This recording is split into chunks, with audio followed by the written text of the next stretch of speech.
Excellent. Oh, no, we have to go one back, please. Okay, God. There goes my punchline. Sorry about that. Hi, my name is Lisa Lang. I'm the founder of Electrocouture and Powerhouse, aka that weird person which glows in the dark. It makes more sense when it actually gets dark. So, I like to talk a lot about astronauts and robots, also to warm you up a little bit. The thing what it has to do with the creative industry, we'll explore that during this talk. Also because we want to warm up, you know, punchline gone. Let's talk about astronauts. I know we're here to talk about technology, what we can do, how we're gonna travel, how we can be more efficient, how we can be connected to everything. But have you actually thought about what we're going to wear when we are traveling for holidays to Mars? I mean, you might have noticed that in all of these like new mobility, flying taxis, whatsoever, everybody is still wearing cotton t-shirts. I mean, like that's not gonna happen because we are now in a time where actually our clothes need to do far more than just cover us. And there's one thing for sure that like doesn't matter what kind of technology we're going to develop, who's going to do that, where are we going to do that. The question, what are we going to wear in future, is literally gonna touch all of us. And that's why I like to start with astronauts, because astronauts actually influence the way what we wear since a very, very long time, because of course they have to be in extreme conditions. And a lot of inspiration came from the astronauts because, of course, they're training the clothes for, you know, our holiday dress when we're going to Mars next year.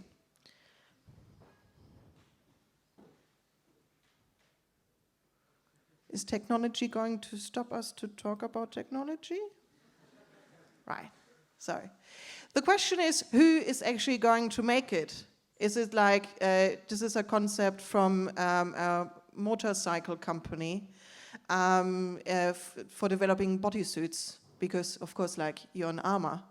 The interesting thing is, when I started to go into this industry, is I was always very fascinated about like who is actually going to make it, what kind of skills we need to have to combine electronics, software engineering in our textiles. And then I found this funny little story. Charlotte? Okay. Hey. Can we, if I just give a signal, can you just do the slides? I'll just do a signal. Right, okay, goodie. Did you know that the spacesuits for Neil Armstrong actually was made by a bra maker? And it actually makes totally sense, because the thing was back then is like the seams in this spacesuit needed to be very, very strong and very, very flexible. So, and there was actually just like one person, like, you know, who actually was able to make really, really strong seams, and it was a bra maker.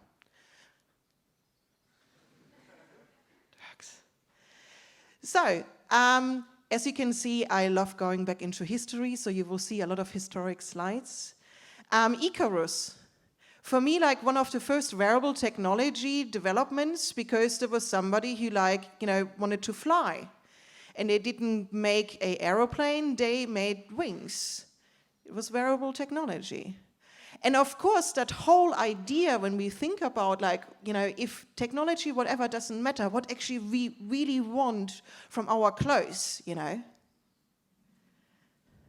Fly, protect each other, being Superman, Spider-Man, Superwoman, right? So this is a topic which has going on for a very, very long time. The desire to enhance your clothes is, you know, it's very relevant, but it's also like very, very old. So, Vogue US, it's a fashion magazine, in 1938, they actually asked artists to find out, to think about what we're going to wear in the year 2000. There's a YouTube video about that. It's actually really funny. So, this guy is wearing a mobile phone on his chest. And he has a mobile radio station on his belt. We have all of that, right? You know, it's in a different form, but the function we do have. I mean, the good thing is, however, that we don't have to wear the antenna as a hat, even though it's kind of looking good. Okay, well, of course, MIT. So this is Steve Mann, you know, also one of the guys who kind of like inspired Google Glasses. So this is where when they are young kids and exploring this whole world of wearable electronics. Pretty cool because they just started to wear all of the technology they had flying around and just put them onto their clothes.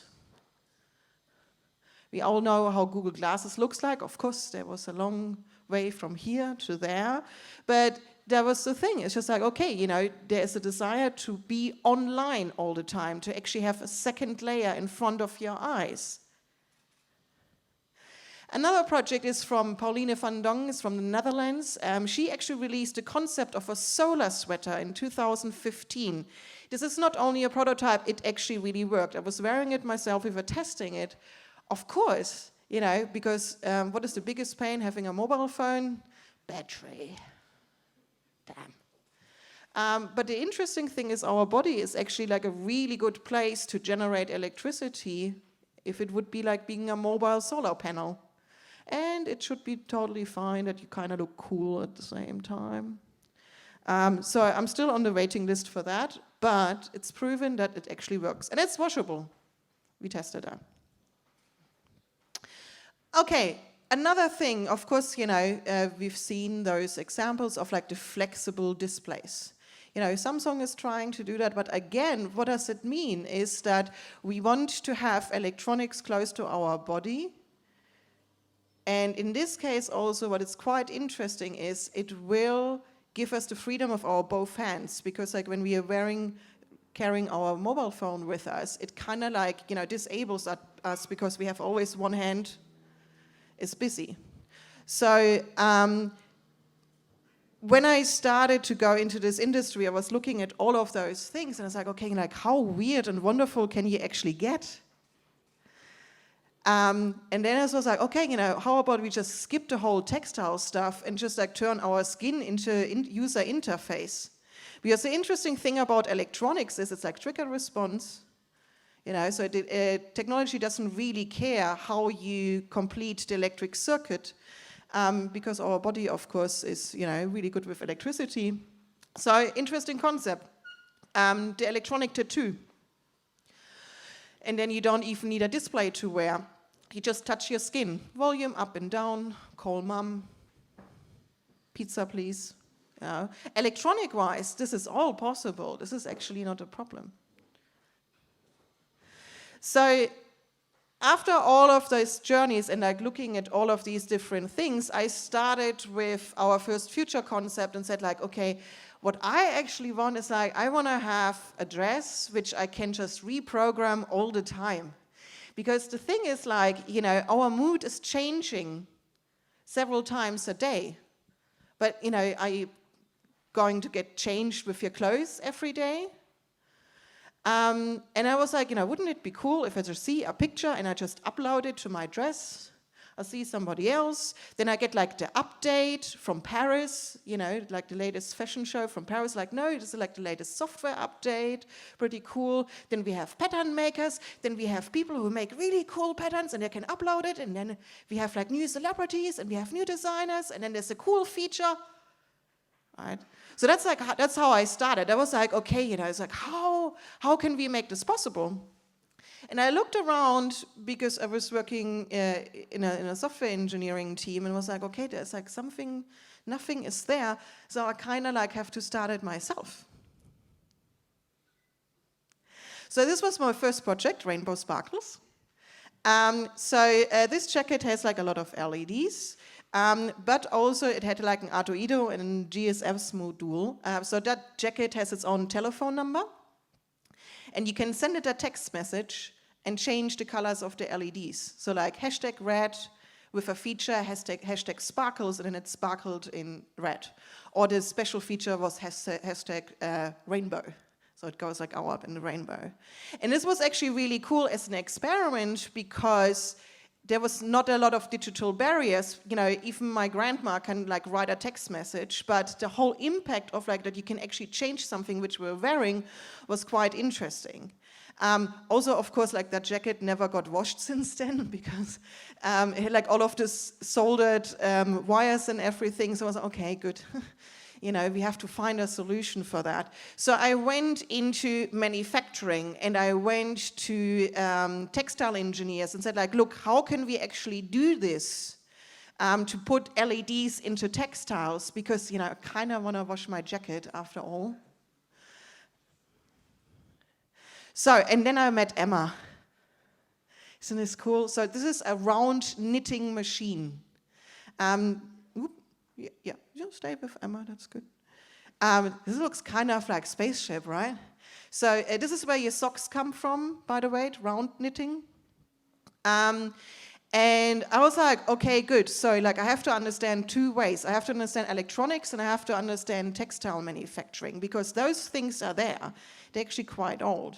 And then I like hang around with like the textile engineers and I was like, oh, you know, you actually have computers. So like, how do those machines actually work? And then they explained to me, it's like, look, weaving machines, embroidery machines, and knitting machines actually also, initially also worked on hole punching cards, like computers. And the modern machines now, it's just digitized, but the core principle is hole punching cards. So they're like, you know, little mobile knitting machines from the 50s. They're still working on this. So I was like, cool, that means I can hack them. Right? So I can just like make up my own hole punching cards, put them in a machine and just make my own patterns. And like, yeah, that's what we did, you know. And then I went back to the textile engineers and said like, went in front of the big machine and said like, okay, so how can we do that actually in big scales? Like I want to hack your machine so I can make any kind of pattern what I want. I was like, yeah, we can do this. So we knitted the Berlin city map. So this is a satellite picture, and we turned it into actually like a wearable collection. The jacket also glows, because you know, that's like kind of like my thing. And we are now on a level where we can actually do color, and you can send me a photo, and you can get it back as a sweater knitted. Made in Europe, Ecotech standards, fully sustainable, and something like that. So I was like, cool. You know, it's like I didn't even invent new machines. I just like changed them. One of the other projects we made a couple of years ago is with Melina Dietrich. If anybody still knows her, she is pretty cool. What a lot of people don't know is actually she was a fashion tech designer, because Melina Dietrich is also known as the person who had the absolute power over light. She really knew how to set the light for her face, for her movies and everything. She got pretty much obsessed about it. In 2017, we found letters in her archive where she actually, around the time when she was in Las Vegas as a singer, in 1958, 56, she actually wanted to have a glowing interactive dress. So she went to her fashion designer and said, like, make me glow. Kind of thing that was before the time of LEDs and power banks. But she wrote letters and she actually taught herself electronics. And she was like, okay, well, this is easy. We just like have a lot of flowers and hide the light bulbs. And then I have like an electronic circuit all the way from the dress down to my shoes. And then there is like a metal plate under my shoes. And then there is a metal plate on the stage. And I just tap on it and I close the electronic circuit.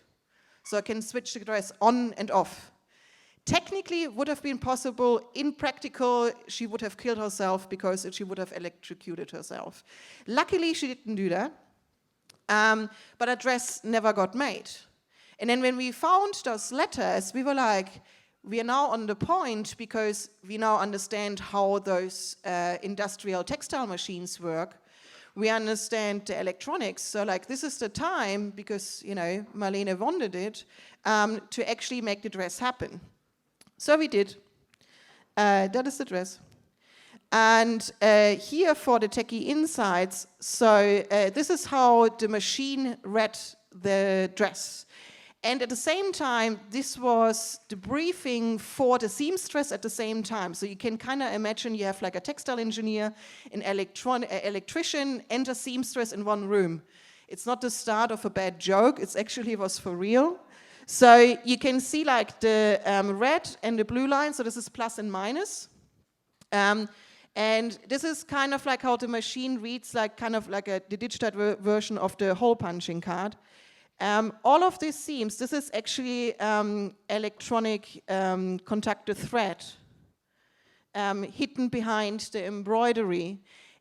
And then the interesting thing is when you make clothes is, you can't just like make one big piece of textile and just like put it on. You actually have to cut it because you have to put it in pattern. So then the seamstress actually had to learn how to make connections with electronics. So you see, like we had like here the whole cuts, and then they had to become, and then they had to get sewn together. And then, of course, you had to explain to the seamstress, okay, so this is plus, this is minus. Don't mix it up because then the model would get electrocuted, which she never did. You can read the whole story through the hashtag. We have like videos and everything around that. So while we were doing all of that, all of a sudden, a lot of other companies came into this space. Of course, you all know the story, right? Back to the Future, Nike, nothing new. But then the other interesting point, what happened is that there was an interface, hardware interface, and then they didn't stop with that. And just a few months ago, Nike released the next version. So this is the next version of those Nike shoes. And the interesting thing is here, and here comes the software engineering bit, is like with a full digital user interface. So the interesting thing is like this is not only about like, tying shoelaces. This is also about that the shoes glow, that the shoes heat, that actually they track your walking pattern, so they can actually use it for therapeutic or for sports reason.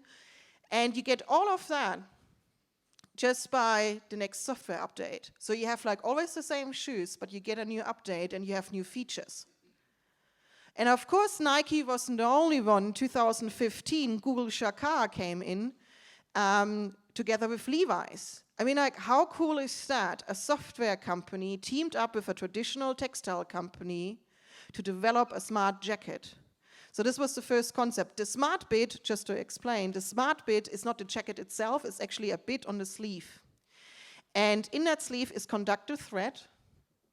We had that before. We used it for Melina. They used it for a jacket. Okay.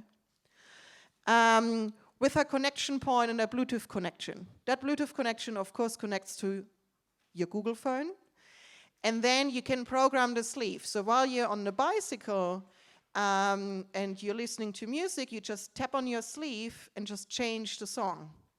Or you just slide with the finger over the textile and you just, say like louder, less noisy. And the interesting thing is with that smart plug, that is the electronics actually, you just remove it and then you can wash the entire jacket.